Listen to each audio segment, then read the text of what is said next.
श्री स्वामी समर्थ.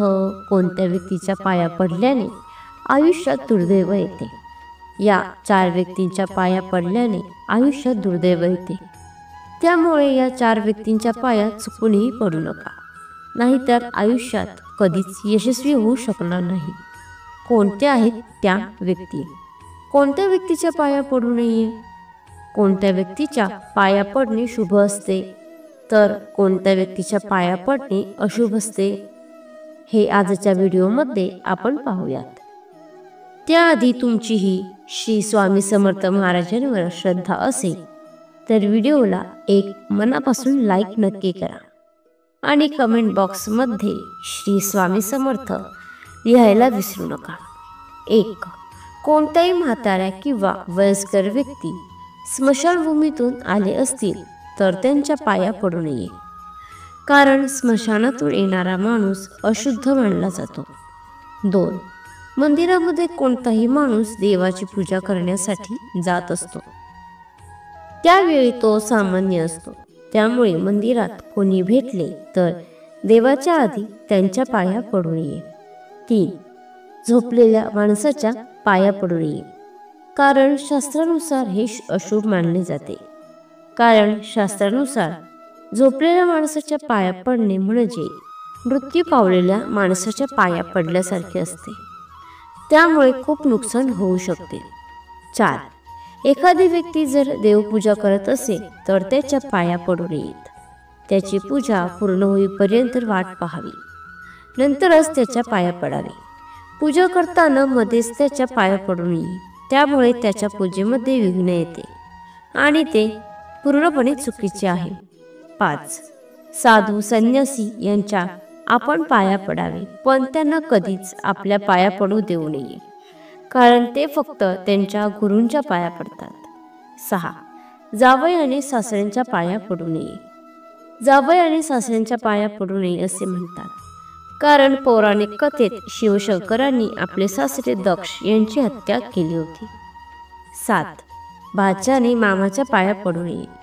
भाच्याने मामाच्या पाया पडू नये हे कृष्ण कथेवरून सांगितले जाते, कारण कृष्णाने कंस मामाचा वध केला होता.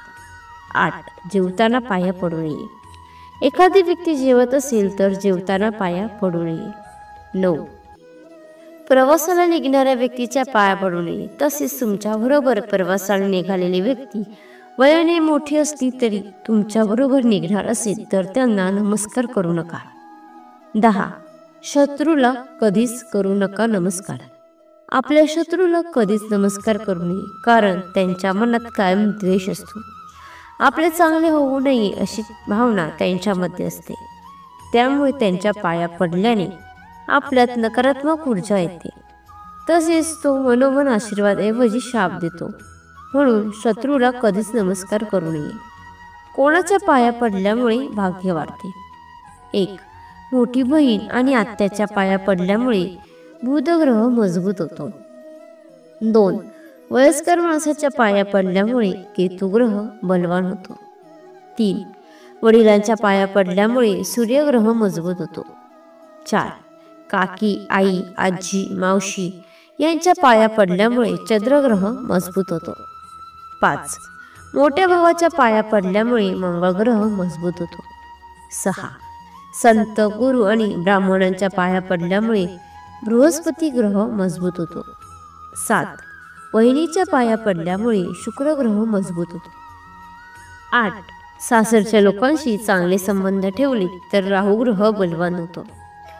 कोणाला ओलांडू नये. 1. कोणत्याही प्राण्याला ओलांडून कधी जाऊ नये. 2. अग्नीला चुकून सुद्धा ओलांडू नये आणि कधी पाय लागू देऊ नये. 3. ज्या खुट्याला आणि दोराला गाय किंवा त्याचं वासरू बांधलेलं असतं त्याला कधीही ओलांडू नये. 4. केस, भस्म आणि अपवित्र वस्तूंना ओलांडू नये.